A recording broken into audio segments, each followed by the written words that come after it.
అయితే ఇప్పుడు ప్రస్తుతానికి స్థానిక సంస్థల ఎన్నికలు అయితే మున్సిపల్ ఎన్నికలు కూడా అయిపోయినాయి కదా.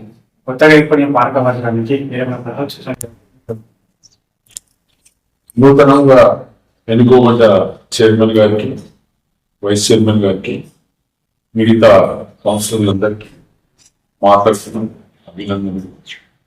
మరి వీళ్ళందరూ కూడా తాండూరు అభివృద్ధి కోసం పార్టీలకు అతీతంగా అన్ని వార్డులకు న్యాయం చేసుకుని తాండూరు ప్రాంతాన్ని, తాండూరు పట్టణాన్ని ఒక ఆదర్శవంతమైన పట్టణంగా తయారు చేయాలని చెప్పేసి మేము కూడా మీ అందరూ కోరుకుంటున్నాం.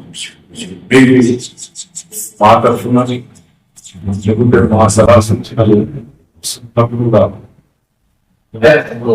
మేము కూడా పనిచేసినాం కాబట్టి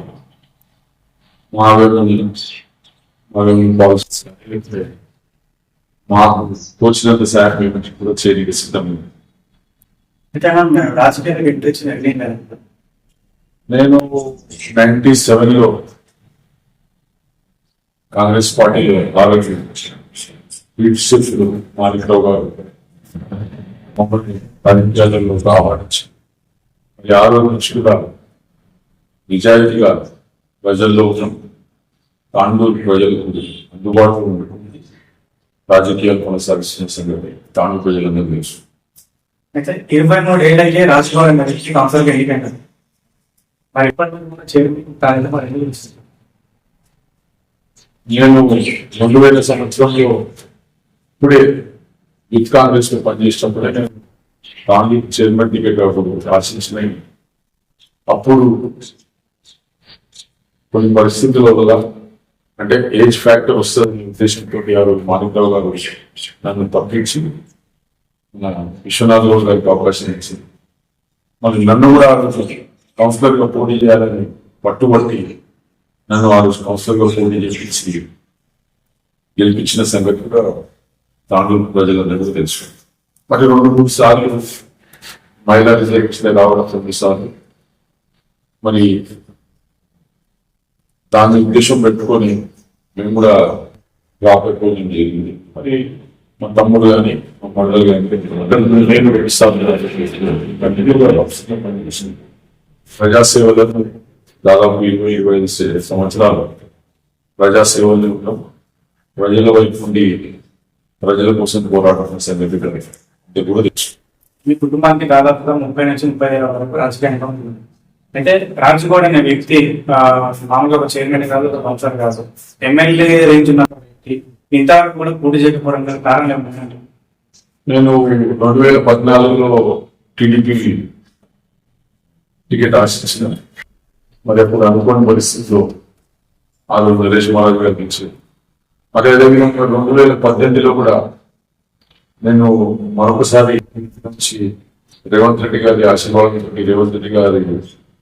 ఆశీర్వాదంతో టికెట్ కూడా ఆశించిన. కానీ అయినప్పటికీ కాంగ్రెస్ అలయన్స్ తో దానికి వచ్చిన సందర్భం. కాకపోతే ఉద్యమ స్ఫూర్తితో తెలంగాణ అంటే గౌరవంతో తెలంగాణ రాష్ట్ర సమితిలో చేరి బంగారు తెలంగాణ కోసం పనిచేయాలని ఉద్దేశంతో 2018లో కేసీఆర్ గారి ఆందోళన మరి ఆయన ఆధ్వర్యంలో జాయిన్ అవ్వడం జరిగింది. మరి ఆ 8 సంవత్సరాల నుంచి కూడా పార్టీ కోసం, తెలంగాణ రాష్ట్ర సమితి కోసం, బీఆర్ఎస్ కోసం ప్రతి దినం 24 గంటలు పార్టీ కోసం సేవ చేస్తూనే ఉన్నాం. ఖచ్చితంగా భవిష్యత్తులో కూడా బీఆర్ఎస్ పార్టీలోనే ఉండుకుంటూ బీఆర్ఎస్ పార్టీకి మా సేవలు అందిస్తాం. రోహిత్ రెడ్డి గారి నాయకత్వంలో తాండూరులో పార్టీ విధంగా ప్రయత్నం చేస్తాం. అదే ప్రస్తుత ముఖ్యమంత్రి అప్పుడు తెలుగుదేశం పార్టీలో అంటే ఆయన పార్టీలో ఉన్నప్పుడు పార్టీ మారినప్పుడు నేను కూడా అవకాశం వచ్చింది మారడానికి. కానీ ఇప్పుడు ఆయన ఓపెన్ కేసీఆర్ దగ్గర ఎందుకు అయిపోయింది? రేవంత్ రెడ్డి గారు ఆ రోజు నాకు ఏదో అయితే ఆయన పార్టీ మారిందో ఆ రోజు నాకు కూడా ఆహ్వానం అందింది. ఢిల్లీలో రాహుల్ గాంధీ గారితో మొత్తం 18 మంది ఇన్ఛార్జీలతో ఆయన పార్టీ చేయలేనప్పుడు నన్ను కూడా రమ్మని ఒత్తిడి చేసింది. కానీ నాకు ఇష్టం లేదు కాంగ్రెస్ అంటే. కాంగ్రెస్ పార్టీ అంటే ఇష్టం లేకనే నేను మళ్ళా టీఆర్ఎస్ పార్టీలో లేను. అంతేగాని ఒకవేళ రేవంత్ రెడ్డి ఎప్పుడే ఉండాలనుకుంటారో నేను చేరుతుంది. కానీ పార్టీ కాంగ్రెస్ పార్టీ అనేది సరైన పార్టీ కాదు. ఆ పార్టీ పడుకు బలహీన వర్గాలకు ఏ రోజు కూడా న్యాయం లేని పార్టీ కాబట్టి ఆ పార్టీలో వెళ్ళడం మాకు ఇష్టం లేదు కాబట్టి అది పోలేదు. అందుకోసమే కేసీఆర్ గారి ఆధ్వర్యంలో గతంలో ఉద్యమంలో పనిచేసినాం, కేసులు పెట్టుకున్నాయి, అనేక పోరాటాలు చేసినాం. కాబట్టి తెలంగాణ రాష్ట్రం అంటే మాకు అభిమానం కాబట్టి బీఆర్ఎస్ పార్టీ మీకు రేవంత్ రెడ్డి గారికి ఉన్న సంబంధాలు దాంతో పాటు మీరు పార్టీ మారంటే ఈరోజు వాస్తవానికి కార్పొరేషన్ చైర్మన్ ఉండేవారు స్థాయిగా ఉండేవారు. పదవులు ఆశించేది పదవులు, ఒకవేళ పదవుల మీద ఆశ ఉంటే లేకపోతే పదవులు సంపాదించాలని ఆశ ఉంటే 2004లో నారాయణరావు గారు ఎమ్మెల్యేగా గెలిచిండు. మరి ఆ రోజుల్లో నన్ను కాంగ్రెస్ లో రమ్మని నాకు మార్కెట్ కమిటీ చైర్మన్ ఇస్తామన్నారు, ఎక్స్పర్ట్ చైర్మన్ చేస్తామన్నారు. కానీ నేను పదవులకు ఆశపడే వ్యక్తిని కాను. నేను సిద్ధాంతాలు నమ్మినోని, మాట మీద ఉండే నాయకులు ఎప్పుడు ఉంటుంది. నాకు ఎవరు కూడా నాయకుడు ఒక పాలసీస్ కానీ ఆయన ఒక వ్యవహారం ఆయన నచ్చితే మాత్రం వాళ్ళు ఎవరు ఉంటుంది తప్ప వాళ్ళు ఏదో ఆశ కనిపిస్తే రకం కాదు. నాకు మొన్న జిల్లా గ్రంథాలయ చైర్మన్ కూడా రోహిత్ రెడ్డి గారు నేను ఆయన అడగలేను. కాకపోతే రాజన్న ఉండాలి దానికి, జిల్లాలో ఒక నాయకత్వంలో బ్యాక్వర్డ్ క్లాస్ నాయకులు ఉండాలనే ఉద్దేశంతో నన్ను గ్రంథాలయ చైర్మన్ చేసి భవిష్యత్తులో ఇంకా మంచి పదవులు వచ్చే విధంగా రోహిత్ రెడ్డి గారు ప్రయత్నం చేస్తూ ఖచ్చితంగా రోహిత్ రెడ్డి గారి పైన నమ్మకం ఉంది, పార్టీపై కూడా నమ్మకం ఉంది. పార్టీకి సేవ చేస్తుంది కాబట్టి పార్టీ కూడా మిమ్మల్ని అన్ని విధాలుగా చూసుకుంటారని ఒక భావన ఆలోచన. మహేందర్ రెడ్డి గారితో పాటు మీరు కూడా వేరే పార్టీలో జాయిన్ అయిపోతారు. మహేందర్ రెడ్డి జాయిన్ అయింది 2014 మేము జాయిన్ అయింది 2017. మహేందర్ రెడ్డి గారు 2014 జాయిన్ అయింటూ మంత్రి అయిపోయింది. కానీ మేము తెలుగుదేశం పార్టీ మీటింగ్ పోలేదు. మేము రేవంత్ రెడ్డి ఇప్పుడే దాంట్లో బ్రహ్మాండమైన బహిరంగ సభలు చేసినాం, అనేక కార్యక్రమాలు చేసి పార్టీ తెలుగుదేశం పార్టీ గారు 2 కౌన్సిలర్ సీట్లు గెలిపించడం, 9 స్థానాల్లో 2వ స్థానం. మాకు ఎవరు గాడ్ ఫాదర్ లేకున్నా, దాంట్లో పట్టణంలో ఎవరు మాకు పెద్ద దిక్కు లేకున్నా పార్టీని బలోపేతంగా కొనసాగిస్తారు.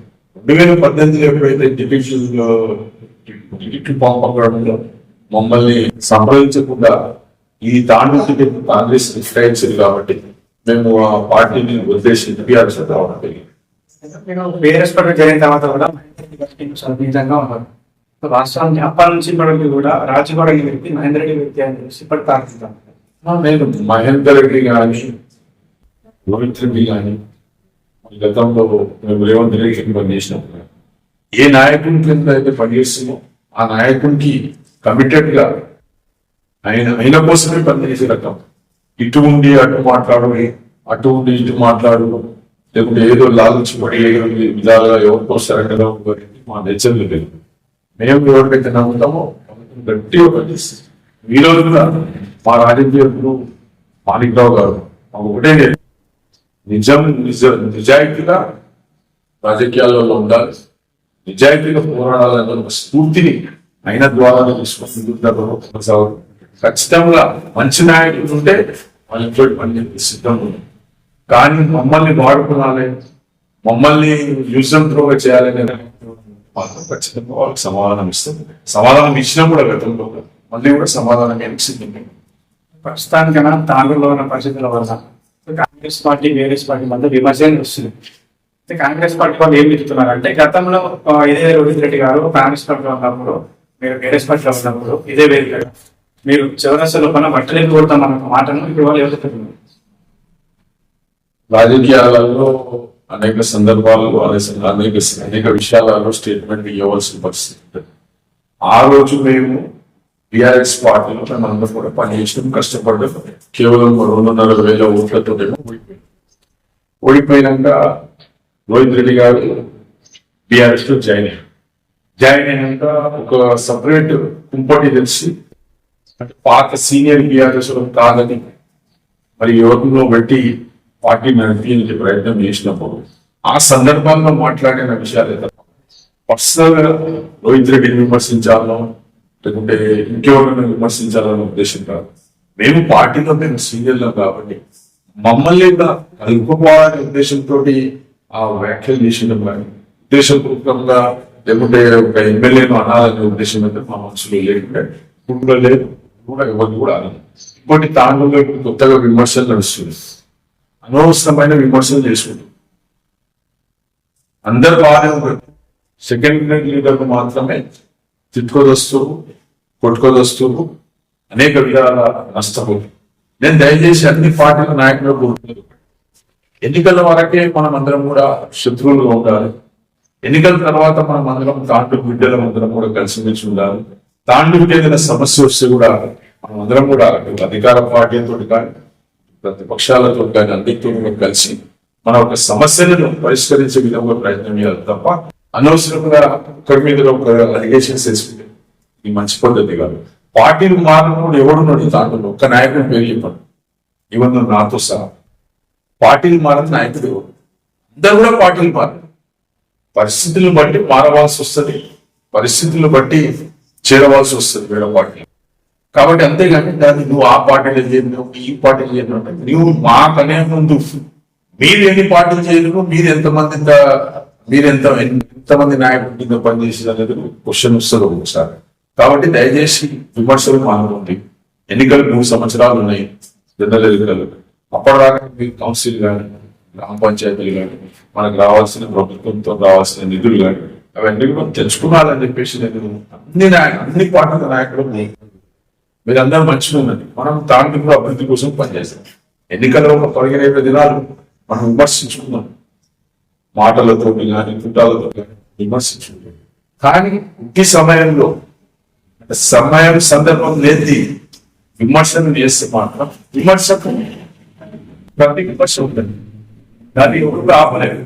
అంటే ఈరోజు ఎప్పుడు బట్టి ఏది పడితే అది మాట్లాడు, సరే మాట్లాడుకో, పరిస్థితి ఉంటుంది, ఒక సమయం ఉంటుంది, ఆ సమయంలో మాట్లాడుకున్నారు తప్ప అనవసరంగా మీరు తాండూలో ఉన్న మంచి వాతావరణాన్ని మీరు చెరగొట్టాలనే ప్రయత్నం చేయాలనే అన్ని పార్టీల నాయకులు, యువ నాయకులు, మహిళా నాయకులందరూ కూడా నేను నా పర్సనల్ గా నాకున్న ఎక్స్పీరియన్స్ ప్రకారం చెప్తున్నా, మనం నష్టపోరాల్సి, మనం మంచిగా ఉండాలి. తాండూలో ఇంకా కొత్త రక్తం రావాలి, యువకులు రాజకీయాలకు రావాలి, మహిళలు రాజకీయాలకు రావాలి, దళితులు గిరిజనులు అందరూ కూడా రాజకీయ చైతన్యవంతులు కావాలనే ఆలోచన మాలో ఉంటుంది. కాబట్టి ఖచ్చితంగా మేము భవిష్యత్తులో కూడా బడుగు బలహీన వర్గాల కోసం, మైనార్టీల కోసం మేము ఖచ్చితంగా పోరాడతాం. వాళ్ళకు కూడా రాజకీయంగా అప్డేట్ చేసే ప్రయత్నం చేయాలని ఆల్రెడీ మా పార్టీలో మేము మాట్లాడుతున్నాం. రోహిత్ రెడ్డికి కూడా ఈ విషయాన్ని స్పష్టంగా చెప్పేసి సరే. ఇంకోటి ప్రజలకి ఏ స్టేట్మెంట్ కొన్నా సరే, ఏ ప్రెస్ మీట్ అయినా సరే, మీరు కూడా అభివృద్ధి పైన చర్చకు రండి మీరు సవాల్ చేస్తున్నారు. మొదట కాంగ్రెస్ పార్టీ వాళ్ళు కూడా చర్చకు సిద్ధమైనది బాగుంటున్నాము. ఎవరికి సిద్ధమైన ఎవరు ముందుకు వస్తున్నారు. నేను అనేక సార్లు అనేక ప్రెస్ మీట్లలో ఒకటే చెప్పాను, మీరు ఎన్నో కూర్చొని ఏదో మీడియా ముందు, టీవీ ఛానల్ ముందు మాపై విమర్శ చేసి మీరు ఏమి లేరు, మీరే లేదు, మీరు ఏమి చేయలేదు, మీతో చేత కాలేదు, ఈ పరిమాణంలో అనేక సందర్భాల్లో కాంగ్రెస్ పార్టీ వాళ్ళు ప్రెస్ మీట్ వచ్చింది.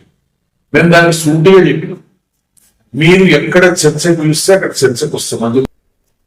టిఆర్ఎస్ పార్టీ 10 సంవత్సరాలు ఈ ప్రాంతాన్ని కానీ, ఈ రాష్ట్రాన్ని కానీ, ఈ జిల్లాను కానీ ఏ విధంగా అభివృద్ధి చేసిందనే విషయాన్ని మేము స్పష్టంగా మీకు వివరిస్తాం. ఎక్కడ కూర్చున్నారంటే అక్కడ కూర్చున్నాం, ఎక్కడ చర్చ చేయాలంటే అక్కడ చర్చ చేద్దామని చెప్పేసి వాళ్ళు సందర్భాల్లో నేను చెప్పిన. కానీ ఒక్కరు రారు కానీ పేపర్ల టీవీల ముందర, ఛానళ్ల ముందర మాపై నిందలేస్తారు. 10 ఏళ్ళ నుంచి టీఆర్ఎస్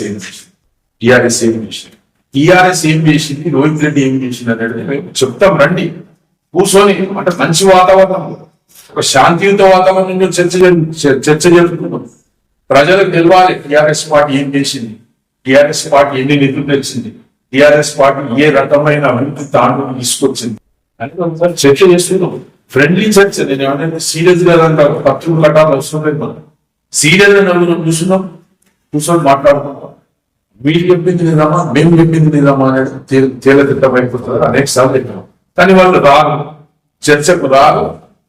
ప్రెస్ మీట్ లో ఒకటే చెప్పారు, అన్ని మేమే తెచ్చినాం, టిఆర్ఎస్ ఏం తెలియదు అంటే ఆడ కొంచెం బాధ కలిగిస్తుంది. కాబట్టి కొంచెం మేము కూడా అగ్రెసివ్ మూడ్ లో మాట్లాడవలసి వస్తుంది ఈ సందర్భం. మీరు ఒకవేళ చర్చకు వస్తే తేలతట్టం అయిపోతుంది, క్లియారిటీ వచ్చేస్తుంది. దాంట్లో ప్రజలకు క్లియారిటీ వచ్చేస్తుంది, కాంగ్రెస్ పార్టీలో కూడా క్లియారిటీ వచ్చేస్తుంది. టిఆర్ఎస్ పార్టీ ఎంత పని చేసింది, ఎన్ని నిధులు తీసుకొచ్చింది, ఏ విధమైన అభివృద్ధి కోరుకుంది, ఏ విధంగా జిల్లా అభివృద్ధి చేసుకున్నాం అన్ని కూడా అన్ని కూడా క్లియర్ కట్ గా చెప్పడానికి మేము సిద్ధంగా ఉన్నాము. వాళ్ళు సిద్ధంగా చెప్పేసేసిందా. ఇప్పుడు కూడా ఈ సందర్భంలో మనం ఒక మంచి వాతావరణంలో ఒక ఫ్రెండ్లీ స్పోర్టివ్ గా కూర్చొని చర్చ చేసుకుంటాం. టిఆర్ఎస్ పార్టీ ఏం చేసింది, కాంగ్రెస్ పార్టీ ఏం చేసినారు. నేనైతే చర్చకు సిద్ధంగా ఉన్నాను. అంటే వాళ్ళు కూడా కాంగ్రెస్ లో పనిచేసిన ఎంతో సీనియర్లు వాళ్ళకు కూడా నేను నా రిక్వెస్ట్ యాజ్ ఎ బ్రదర్ ఒకసారి రండి, సార్ వచ్చినాక చర్చ చేసుకున్నాక తర్వాత అంత విమర్శలు వరకు క్లోజ్ చేసేద్దాం అని చెప్పేసి నా ఆలోచన ఉంది. మీ యొక్క మాటల వల్ల మీకు ప్రెస్ మీట్ పెట్టదని చెప్పేసి మీరు మాట్లాడతారు కదా, కొన్ని మాటల వల్ల మైనస్ చేసామని చెప్పేసి దూరంగా ఉంచాలని చెప్పేసి ప్రారంభం. అవన్నీ అబద్ధాలు. రోహిత్ రెడ్డి నాకు ఫుల్ ఫ్లెడ్జ్ గా పార్టీ ప్రెస్ మీట్లు కానీ, పార్టీ కార్యక్రమాలు కానీ, లేకపోతే కార్యకర్తలను మోటివేట్ చేయాలని కానీ అన్ని బాధ్యతలు నాకే ఇచ్చింది. అందరు కూడా నాతో కలిసిపోతారు, అందరు కూడా నేను చెప్తున్నా వివరిస్తున్న పార్టీ ఉన్నది అని చెప్పేసి. అంతేగాని రోహిత్ రెడ్డి నన్ను ఎన్నడూ కూడా ఆపలేడు, రోహిత్ రెడ్డి ఎన్నడూ ఆపడం ఉన్నాను. ఆయనకు నా పైన నమ్మకం ఉన్నది, నాకు ఆయన పైన నమ్మకం ఉన్నది. ఎట్టి పరిస్థితితో పార్టీని బలోపేతం చేసే విధంగా మేము ప్రయత్నం చేస్తాం. ఇది కొన్ని మంది గిట్టని వ్యక్తులు రాజుగౌడ్ మాట్లాడితే ముందులో సమాధానం ఉండదు కాబట్టి నన్ను మాట్లాడే ఆపాలనే ఉద్దేశంతో రోహిత్ రెడ్డి ప్రయత్నం చేస్తుంది తప్ప రోహిత్ రెడ్డి ఏనాడు కూడా నన్ను ప్రెస్ మీట్ కు వద్దాలని అనలేడు, లేకుంటే వాళ్ళకి ఏం అనాలి అని అనలేడు. నేను నాకు పార్టీ సీనియర్, నేను 30 ఏళ్ల నుంచి నేను తెలంగాణ ఉద్యమంలో పనిచేసిన, అన్ని రకాల పోరాటాలు చేసిన, నాకు ఆపే శక్తి ఏ నాయకుడు. ఇంకోటి మీరు ప్రజెంట్ రీసెంట్ ప్రెసిడెంట్ మన కాంగ్రెస్ పార్టీ విమర్శించుకున్నారు, కుటుంబ పాలన చేస్తున్నారు, కుటుంబ పరిపాలన చేస్తున్నారు, ఫ్యామిలీ మొత్తం పాలిస్తుంది మాట. అంటే దానికి వాళ్ళు చేసిన విమర్శ అంటే మరి గతంలో రిప్రజెంట్ వాళ్ళు చేసింది ఏంటి విమర్శ.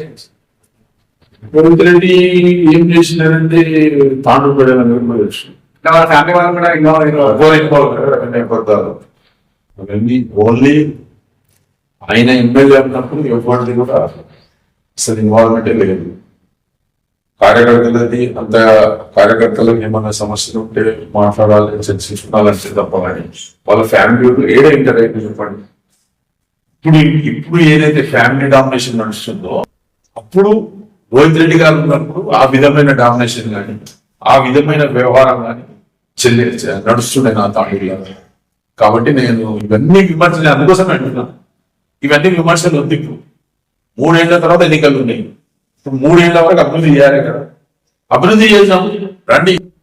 ఈరోజు మొన్న ఎన్ఆర్సీఎస్ ఫండ్ వచ్చింది బషీరాబాద్ మండలంలో 18 మంది బీఆర్ఎస్ సర్పంచ్ ఉన్నారు. నువ్వు ఒక్క బీఆర్ఎస్ సర్పంచ్ కూడా నువ్వు ఎన్ఆర్టీఎస్ ఫండ్స్ పెట్టలేవు అంటే నువ్వు పక్షవాతం చూపిస్తున్నట్ట కదా, నువ్వు మాకు వేరే విషయం మాట్లాడుతున్నట్టు కదా. పార్టీని సర్పంచ్ అనేటోడు అందరి ఒక ఓట్లతోటి అన్ని వర్గాల ప్రజలు ఓట్లు వేస్తేనే గెలిచింది. ఓ కాంగ్రెస్ టీఆర్ఎస్ ఒక బీజేపీ వేస్తే గెలవలేడు. కానీ నువ్వు ఎమ్మెల్యేగా ఉండి నీ బాధ్యత ఏంటి? నా ప్రజలే అనుకున్నానే కదా నువ్వు. అంటే బీఆర్ఎస్ సర్పంచ్ గ్రామ పంచాయతీ నువ్వు నిధులు పెట్టకపోవడం 7 వరకు కరెక్ట్. మేము అదే వద్దాం. నువ్వు అందరి కలిపి ఎన్నికలను ప్రజలు నిర్ణయిస్తారు. ఎవరిని గెలిపానో ఎవరిని ఓడగొట్టాలంటే ప్రజలు నిర్ణయిస్తారు. కానీ నువ్వు అభివృద్ధి కానీ మాకు పక్షవాతం ఏవి మాకు వేరుగా చేస్తే రేపు ప్రాబ్లమ్స్ లేదు. కాబట్టి నియోజకవర్గ ప్రజలకు ఎమ్మెల్యే లేదు, నియోజకవర్గానికి తేడా లేకుండా టిఆర్ఎస్ కాంగ్రెస్ బీజేపీ ఎంఐఎం అనకుండా తాండూరు నియోజకవర్గ ప్రజల కోసం అభివృద్ధి చేస్తున్నారనే ఆలోచనతో నేను రా. అదేవిధంగా తాండూరు గ్రామాలన్నీ కూడా నా నియోజకవర్గ గ్రామాలనే అభివృద్ధి చేయి. మేము కూడా మీకు ఏదైనా సమస్య ఉంటే మేము కూడా సహకరిస్తాం. అంతేగాని నువ్వు మమ్మల్ని పక్కకు పెట్టి నువ్వు నీ కార్యకర్తలకు నీ పార్టీ ఉన్న ఊళ్ళ నిధులు పెడితే ఖచ్చితంగా ఇవన్నీ సమస్యలు వస్తూనే ఉన్నాయి. కాబట్టి కలిసిమెలిసి పోదాం, కలిసి డెవలప్ చేసుకొని ఎన్నికలప్పుడు విమర్శించుకుందాం.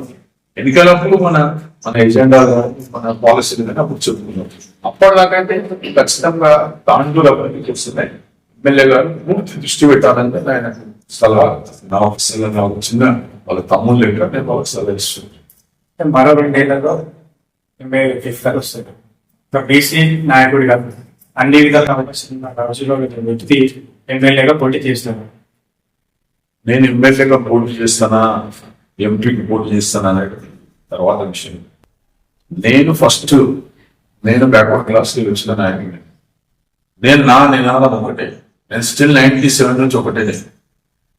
పడుగు బలహీన వర్గాలు, ఎస్సీ ఎస్టీలు, మైనార్టీలు రాజకీయాల్లో ముందు వరుసలో ఉండాలని నాకు. అది ఎమ్మెల్యే అయితమా, ఎంపీపీ అయితమా, జడ్పీసీ అయితమా, జడ్పీ చైర్మన్ అయితమా, కౌన్సిలర్ అయితమా, మున్సిపల్ చైర్మన్ అయితమా అనేది తర్వాత విషయం. మా ఒక్క వర్గాలకు రాజకీయం ప్రాధాన్యత ఉండాలనే ఉద్దేశం మాలో ఉన్నది. కాబట్టి మేము ఖచ్చితంగా రేపు భవిష్యత్తులో కూడా మేము ఎమ్మెల్యే అయినా కాకపోయినా, మేము ఏ పదవిలో ఉన్నా లేకపోయినా, మా రోహిత్ రెడ్డి ఎమ్మెల్యే అయినా మేము రోహిత్ రెడ్డితో కొట్లాడి రేపు మా సామాజిక వర్గాలందరికీ కూడా ముందు వరుసలో పెట్టి మా సామాజిక వర్గాలకు అన్ని విధాలుగా న్యాయం జరిగే విధంగా పోరాడే శక్తి మాత్రం నాకున్నది. ఖచ్చితంగా రోహిత్ రెడ్డి గారితో పోరాడడం, ఇంకా రోహిత్ రెడ్డి గారిని కూడా అన్ని వర్గాల ప్రజలు కూడా సపోర్ట్ చేయాలని ఈ సందర్భంగా విజ్ఞప్తి చేసుకుంది. ఎందుకంటే ఈ తెలంగాణ రాష్ట్రంలో బీఆర్ఎస్ ఉంటేనే బీసీలకు కానీ, ఎస్సీలకు కానీ, ఎస్టీలకు కానీ, మైనార్టీలకు కానీ, యువతకు కానీ, మహిళలకు కానీ, రైతులకు కానీ వీళ్ళందరికీ లాభం జరుగుతుంది. కాబట్టి మా వెనుకబడిన జాతులన్నీ అన్ని కులాలు, అన్ని వర్గాలు, తెలంగాణలో ఉన్న అన్ని జాతులు ఈ రోజు బీఆర్ఎస్ పార్టీకి సపోర్ట్ చేయాలని 100% బీఆర్ఎస్ పార్టీకే వాళ్ళ మద్దతు ఉంటుందని కూడా ఆశిస్తుంది. చివరిగా ఇప్పుడు కొందరు యువకులు ఎంతో ఉత్సాహంగా ఉంటారు. రాజకీయాలకు వచ్చి ప్రజలకు ఏదో చేయాలి, మన ప్రాంతానికి సేవ చేసి వస్తారు. కానీ వాళ్ళ దగ్గర డబ్బు లేకపోవడం వల్ల వాళ్ళందరికీ సో అసలు వాళ్ళకి మీరు సందేశం. నేను రాజకీయాలలో డబ్బు అనేది ఇంపార్టెంట్ కాదు. డబ్బు అనేది ఒక 20% మాత్రమే పనిచేస్తుంది. ఫస్ట్ ఆయన ఒక క్యారెక్టర్, యువకుని ఆయన చేసే ఒక మంచి పనులు కానీ, ఆయన ఒక వ్యవహార శైలి కానీ, ఇవన్నీ కూడా బాగుంటే దాంతో పాటు పార్టీ మద్దతు ఉంది. ఖచ్చితంగా అందరు యువకులు కూడా ముందుకొచ్చి ఈ విధంగా రాజకీయాలకు వస్తే వాళ్ళకి లాభం జరుగుతుంది తప్ప ఏదో సంపాదించుకుందాం, లేకుంటే ఏదో గలీజ్ దందలు చేస్తాం, లేకుంటే ఏదో దోనంబడి దందలు చేస్తాం రాజకీయాలలో వచ్చేయంటే మాత్రం వాళ్ళకు భవిష్యత్తు ఉండదు. రాజకీయాలలో క్యారెక్టర్ ఉండాలి, పార్టీ సపోర్ట్ ఉండాలి, నాయకుల సపోర్ట్ ఉంటేనే రాజకీయాల్లో మనం విజయం సాధిస్తాం తప్ప ఏదో ఆలోచనతోటి డబ్బుకో పదవులకో ఆశకు వచ్చిన వాళ్ళ రాజకీయం అనేది తొందరలోనే క్లోజ్ అయిపోతుంది. ఎక్కడైనా నడవదు రాజకీయాలు.